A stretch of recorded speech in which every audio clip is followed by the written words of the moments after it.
Bien, gracias a Dios por esta oportunidad. Estamos aquí por una comisión que el presbiterio nos encomendó para instalar formalmente al presbítero Josué Cervantes Carrillo como el legítimo pastor de esta iglesia. Así es que después del sermón vamos a tener la ceremonia de instalación.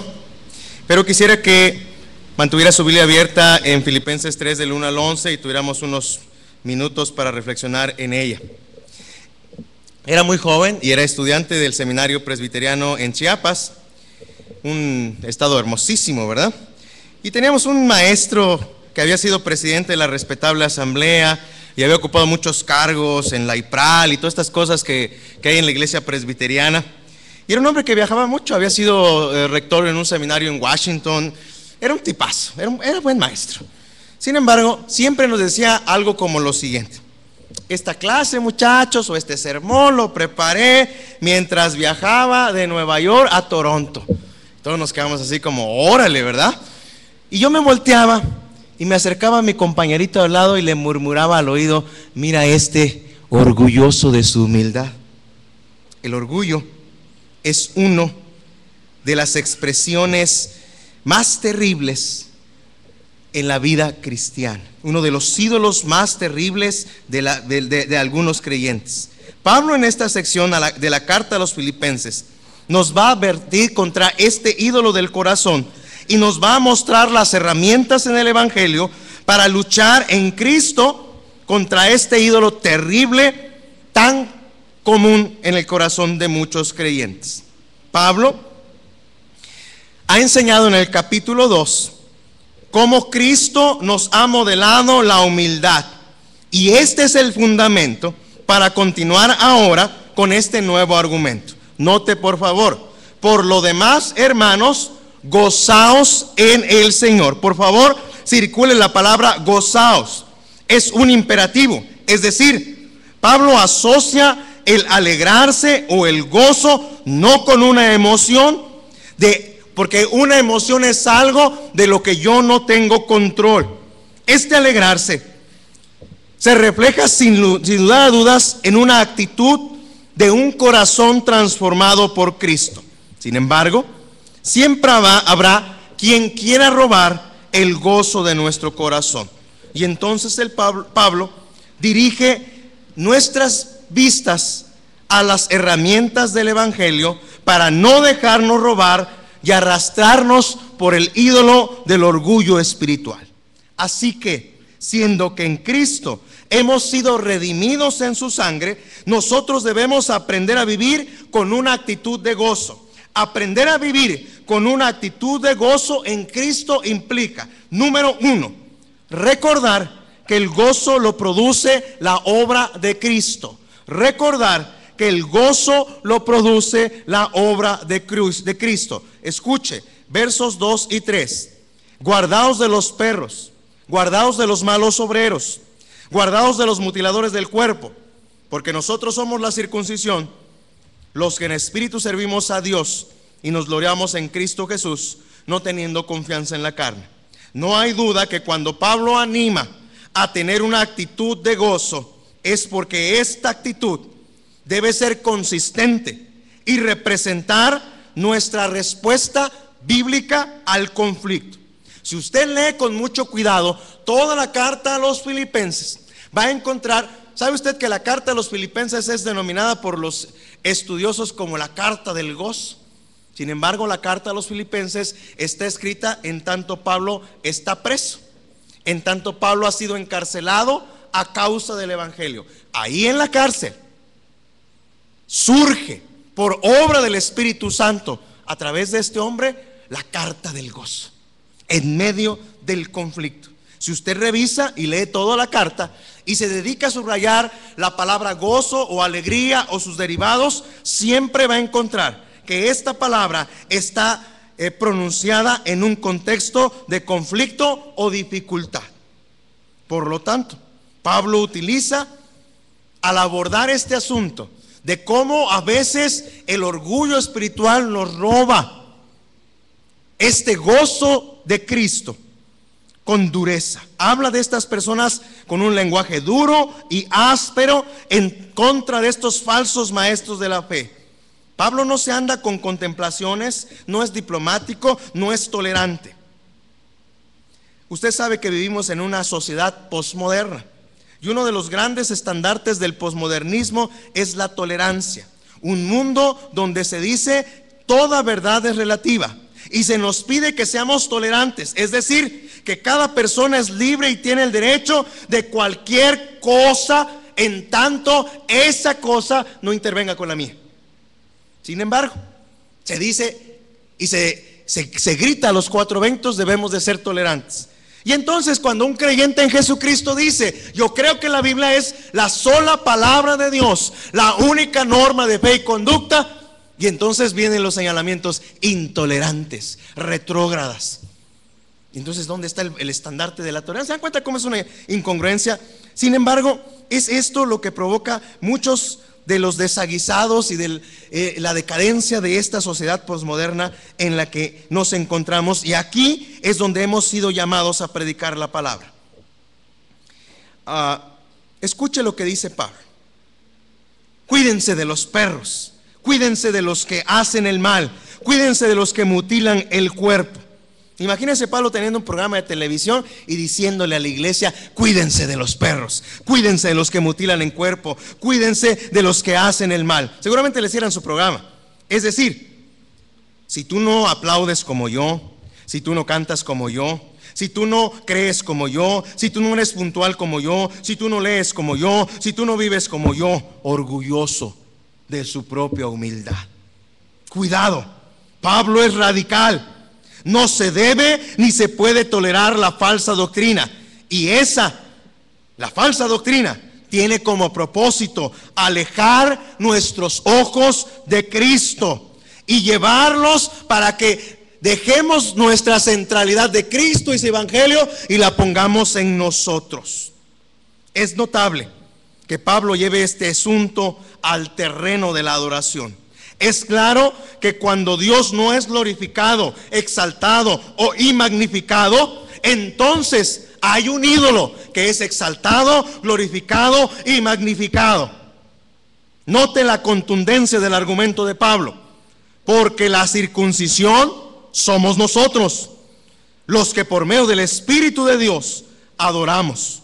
Nos enorgullecemos. Si me siguen en el texto, dice: nos enorgullecemos porque somos miembros de la Iglesia Nacional Presbiteriana, el Divino Redentor. ¿Dice así? Fíjese lo que dice: nos enorgullecemos porque somos presbiterianos de tercera generación. Tampoco dice así, ¿verdad? Nos enorgullecemos porque tenemos una iglesia. Fíjese lo que dice: nos enorgullecemos en Cristo Jesús y no ponemos nuestra confianza en esfuerzos humanos. La verdadera circuncisión es aquella que es operada por la obra del Espíritu Santo en nosotros y por lo tanto nos permite adorar con una actitud nueva en la vida. ¿Sabe? Yo crecí en la iglesia presbiteriana toda mi vida y a mí me enseñaron que ser presbiteriano es no fumar, no tomar y no bailar. Y yo pensé: está fantástico, yo tengo dos pies izquierdos. Se checa, uso un zapato derecho e izquierdo, pero son dos izquierdos. Y después, si usted le repiensa bien, un no cristiano puede no fumar, no tomar y no bailar, porque el evangelio son buenas noticias en lugar de instrucciones, porque el evangelio es gracia en lugar de mérito. Nosotros asistimos cuando éramos niños a una iglesia presbiteriana que está en la colonia Nápoles, en la Ciudad de México, una iglesia con mucho dinero. En esa iglesia, en la escuela bíblica de vacaciones, cuando tú llegabas temprano, te daban una ficha amarilla. Si repetías el texto bien y a la primera, te daban una ficha roja. Si te portabas bien, te daban una ficha azul. A la semana acumulabas 15 fichas. En esa iglesia había un salón del tamaño de esta nave, lleno de regalos, porque las fichas eran intercambiables por regalos. Y me enseñaron en esa iglesia que el evangelio no es gracia, es mérito. Y ahí va lo peor de este asunto. Mi mamá insistía en invitar a unos amiguitos no creyentes al campo de verano, y pues solo tenían 5 fichas porque solo llegaban temprano con nosotros. Y mi mamá me obligaba a compartir de mis fichas a estos imberbes, incrédulos, que no se aprendían el texto y que no se portaban el bien. Y yo me molestaba mucho, porque lo que me estaban enseñando a mí es que el evangelio no eran las buenas noticias de lo que Dios hizo a través de Jesucristo, de la gracia del Señor, sino me estaban enseñando que el evangelio eran méritos, cosas e instrucciones que se tienen que hacer. Pablo afirma que por la obra de Cristo Jesús hay algo digno de orgullo en mí. ¿Que hay algo de lo que yo pueda estar orgulloso en mi vida? No. Si hay algo de lo que debo de estar orgulloso en mi vida, es que Dios, desde antes de la fundación del mundo, me amó y envió a su Hijo Jesucristo a pesar de lo que yo soy. Hay un texto que me encanta que dice: mas Dios muestra su amor para con nosotros en que, sabiendo todo lo perverso que pudo haber sido Esaú Reyes, Cristo murió por él. Esa es la noticia del evangelio, la gracia, la que derriba los ídolos de mi corazón. Pero qué duro golpe de Pablo cuando dice: lo único de lo que puedo estar orgulloso es Cristo Jesús. Así que, siendo que en Cristo hemos sido redimidos en su sangre, nosotros debemos aprender a vivir con una actitud de gozo. Aprender a vivir con una actitud de gozo centrada en Cristo implica, número 2, recordar que el gozo es producto de la justicia de Cristo. Recordar que el gozo es producto de la justicia de Cristo. Escuche, aunque yo tengo también de qué confiar en la carne. Si alguno piensa de que tiene de confiar en la carne, yo más. Si alguno cree que tiene más estudios que yo, si alguno cree que sabe más que yo, si alguno cree que tiene más experiencia que yo, si alguno cree que puede hacer más que yo, es el punto al que lleva Pablo el argumento. Yo más, circuncidado al 8º día, del linaje de la tribu de Benjamín, hebreo de hebreos, en cuanto a la ley, fariseo, en cuanto al celo, perseguidor de la iglesia, en cuanto a la justicia que es por la ley, irreprensible. Qué golpe tan devastador propina Pablo en estos versos al orgullo propio, la autoestima, rompiendo con el evangelio las estructuras centradas en el hombre que nos dicen: sí se puede. No se puede, lo tiene que hacer Cristo Jesús en la cruz del Calvario. Así que da comienzo a la lista de sus credenciales y trofeos que provocarían la envidia de cualquier pastor presbiteriano. Es como si Pablo estuviera desafiando a cualquiera que intentara superarlo. ¿Piensas que tienes algo que reclamar? Pues bien, vean mis trofeos y mis galardones. Tengo un amigo que vas a su oficina y tiene una pared llena de todos sus títulos, trofeos, reconocimientos, a la que llamo yo el rincón de la humildad. Ahí sabes quién es este hombre. Y Pablo saca su lista de trofeos para ver si realmente estos falsos maestros tienen algún mérito. Pablo entonces saca sus trofeos y dice: si hablamos de herencia, educación, hazañas o gran celo religioso, vamos a compararnos. Yo soy circuncidado al 8º día, como lo especifica Levítico 12:3. Un israelita de pura cepa. No era cualquier israelita, era de la tribu de Benjamín. Todos conocemos la historia, ¿no? Saúl, David, Salomón, Roboán, se divide el reino, 10 tribus al norte, 2 al sur Benjamín y Judá. De los puros, de los buenos, de los que no se mezclaron con los gentiles, de la gente buena. Si tú puedes comparar, si tú eres judío, yo soy de los mejores judíos. Es como decirles: si son presbiterianos, tienen que ser de Chiapas. dice, en cuanto a la educación religiosa, su alusión a ser fariseo implica su observancia de una estricta interpretación de la Torá según la costumbre. Su afirmación de haber perseguido a la iglesia lo presenta como un auténtico fariseo. Su vínculo con los fariseos no era superficial, sino era singular y orientado a las acciones. Una vida recta e intachable. Si tienes algo de lo que puedes presumir, yo más. Pablo no está hablando aquí de una justicia basada en obras, sino una vida caracterizada por una estricta obediencia a un código, al código de los fariseos. Él lo cumplía de manera intachable. El asunto central al que Pablo quiere llevar nuestra atención es que todos sus títulos, premios y galardones son basura en comparación con la gracia que había recibido de parte de Cristo. Y esta gracia es la que por la obra de Cristo nos declara justos. Le voy a explicar esto de la siguiente manera, con un ejemplo muy simple. Suponga que estos anteojos son Cristo. Cuando Dios nos ve sin Cristo, ve el horror de lo que somos, hombres y mujeres que merecen el infierno.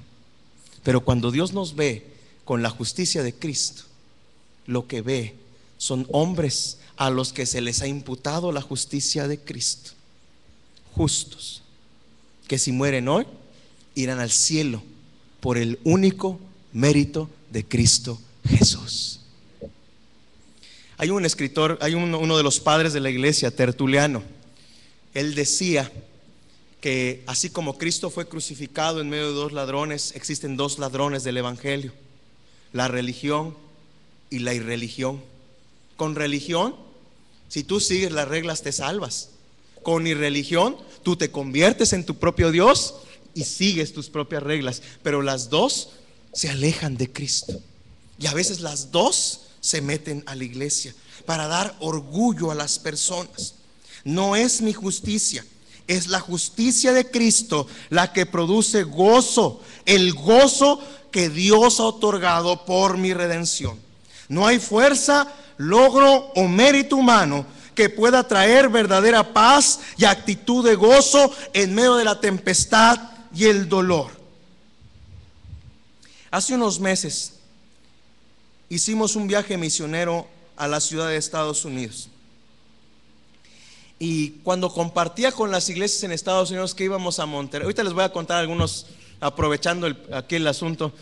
Hay un montón de mitos de Durango. La gente piensa que en Durango se mata a la gente y que está muy violento, pero la verdad es que yo tengo 3 meses de vivir ahí. Es un lugar precioso, no pasa nada, no hace ni calor.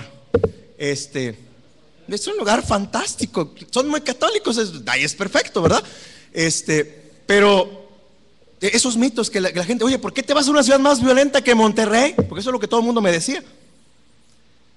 Y la razón por la que aceptamos todos, su pastor, el llamamiento en esta iglesia, nosotros ir a Durango, ustedes servir al Señor con su vida y en todo lo que hacen, es porque Cristo murió por nosotros. No tiene que ver con nosotros, no tiene que ver que somos muy buenas gentes, tiene que ver con la obra de Cristo.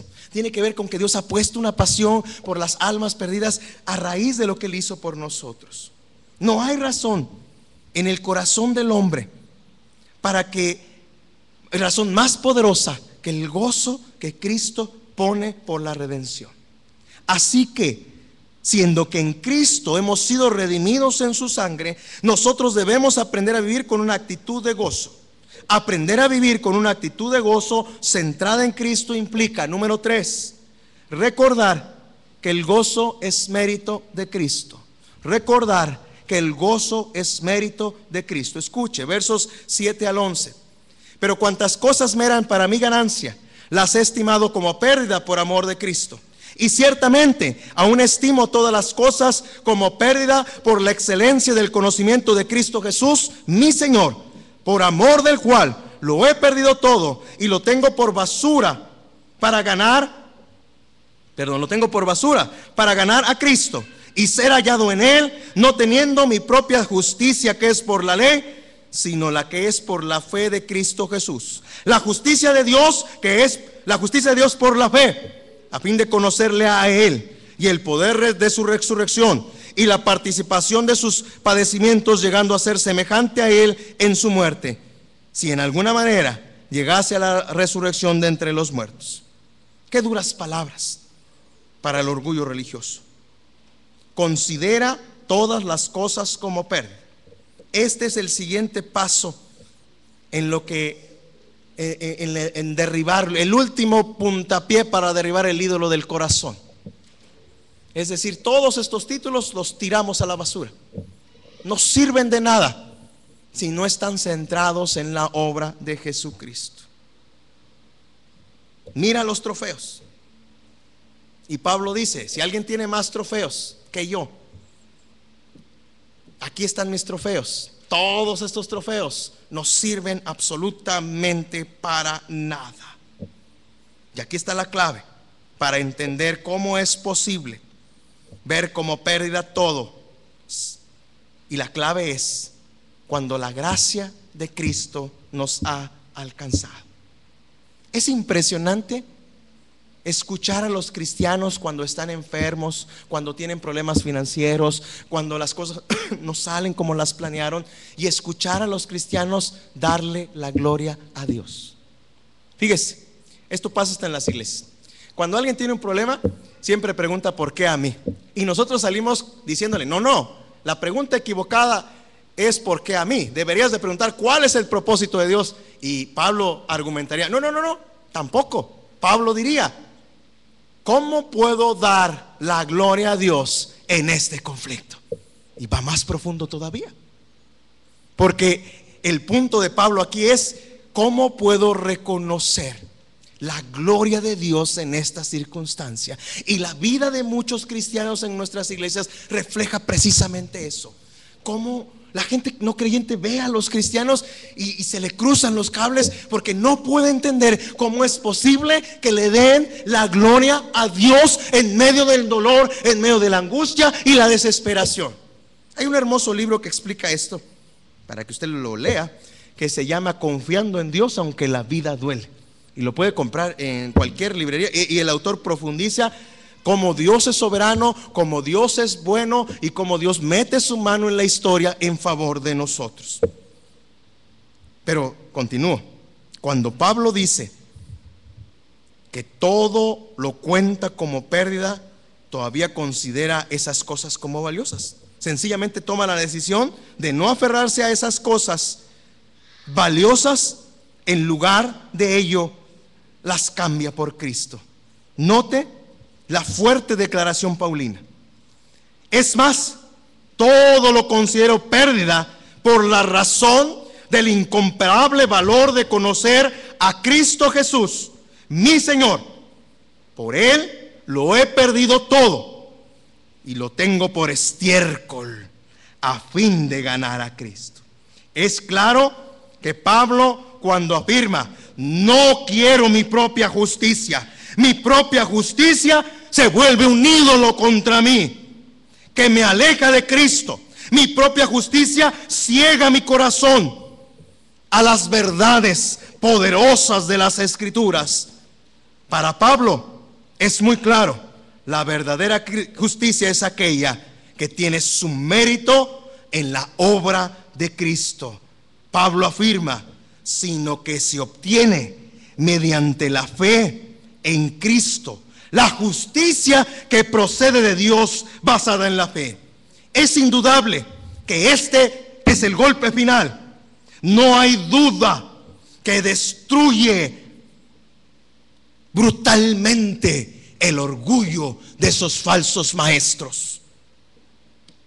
Pablo demuestra cómo la justicia de Dios es el fundamento por el cual nosotros podemos vivir una vida en gozo del Señor. Quiero terminar. Hoy estamos aquí por la gracia de Dios para instalar formalmente al presbítero Josué Cervantes Carrillo como vuestro pastor.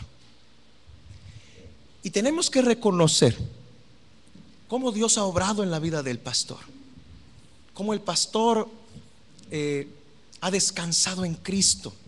No es él, es la justicia de Cristo en ustedes y en él. Es lo que Dios ha hecho a través de esta iglesia.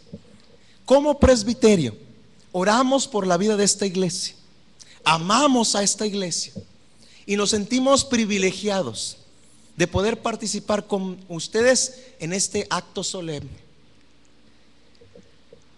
Su pastor ha recibido la justicia de Cristo, se le ha imputado.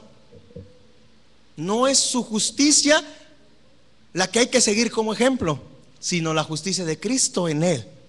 Como él puede decirles una y otra vez: imítenme a mí como yo imito a Cristo. El presbiterio está al cuidado de esta iglesia a través del pastor. La autoridad del presbiterio descansa en la autoridad del pastor. Así que rogamos a Dios para que este ejemplo, que él y la iglesia, pues poniendo los ojos en Cristo, trabajen juntos y sirvan juntos, y que esta iglesia crezca, que esta iglesia se fortalezca, que esta iglesia sea revitalizada, que esta iglesia vuelva a ser el motor que empuje el crecimiento dentro del presbiterio del noreste. Dios ha usado a esta iglesia de muchas maneras y en otros tiempos como la fuerza y el motor que ha impulsado la vida del presbiterio del noreste. Y nosotros tenemos que reconocer que esta iglesia es muy importante para el presbiterio, pero tenemos que reconocer que ese gozo tiene que ser por la obra de Cristo Jesús en ustedes, en su pastor y en el presbiterio. Y entonces juntos caminemos para que esta iglesia sea todo aquello para cual Dios la ha llamado. Cierre sus ojos e incline su rostro. Con sus ojos cerrados y su rostro inclinado, si Dios le ha hablado en esta mañana, en esta tarde, perdón, si ha escuchado la voz de Dios en su corazón, si hay algo en su corazón, si hay algún motivo en su vida que le ha robado el gozo de su salvación, yo lo invito a que repita esta oración conmigo. Hoy hemos aprendido cómo el Evangelio nos proporciona herramientas para que ese gozo nunca sea robado. Pero si hay algo que le roba el gozo, yo lo invito a que repita esta oración conmigo. En su mente, ni siquiera repita en voz baja, solo en su mente, para usted y para el Señor. Repita conmigo: Señor Jesús, en esta tarde he escuchado que no hay nada ni nadie que pueda robarme el gozo de mi redención, porque esta descansa en el mérito de Cristo. Ayúdame a servirte en esta iglesia donde me has puesto y acompañar a nuestro pastor en el crecimiento de esta obra. En el nombre de Jesús. Amén y amén. Mantenga sus ojos cerrados y su rostro inclinado. Si alguien hizo esta oración conmigo, quiere levantar su mano, yo quiero orar por usted. ¿Alguien hizo esta oración conmigo? Amén. ¿Alguien más hizo esta oración? Amén. Amén. Gloria a Dios. ¿Alguien más hizo esta oración conmigo? Amén. Yo quiero invitar a esos que hicieron esta oración conmigo que venga aquí al altar. Vamos a orar. Yo quiero orar por usted. Venga, todos están con sus ojos cerrados y su rostro inclinado. Venga, yo quiero orar por usted. Vamos a orar. Déjeme orar por usted. Venga al altar. Yo quiero orar por usted. Vamos a orar. Mantenga sus ojos cerrados y su rostro inclinado. Oremos al Señor. Amante Salvador, gracias por la oportunidad que me das de estar en esta tarde, en esta iglesia histórica, en esta iglesia que renueva hoy su visión, al recibir a un pastor legítimamente electo e instalado. Señor, oramos por la vida de los que están hoy aquí. Que la gracia del Señor Jesucristo les proteja y les bendiga. Que la palabra que ha sido sembrada hoy en su corazón les permita crecer según la semejanza de Cristo. Que cada uno de ellos, Señor, reconozca tu gracia y tu amor. Gracias por sus vidas. Gracias por el compromiso que hacen hoy ante ti, no ante los hombres. Les bendecimos en el nombre del Padre, en el nombre del Hijo y en el nombre del Espíritu Santo. Amén y amén. Tomen sus asientos. Voy a pedir al presbítero Josué Cervantes Carrillo que pase al frente, hermano anciano de iglesia, Gerardo Elizondo Sepúlveda.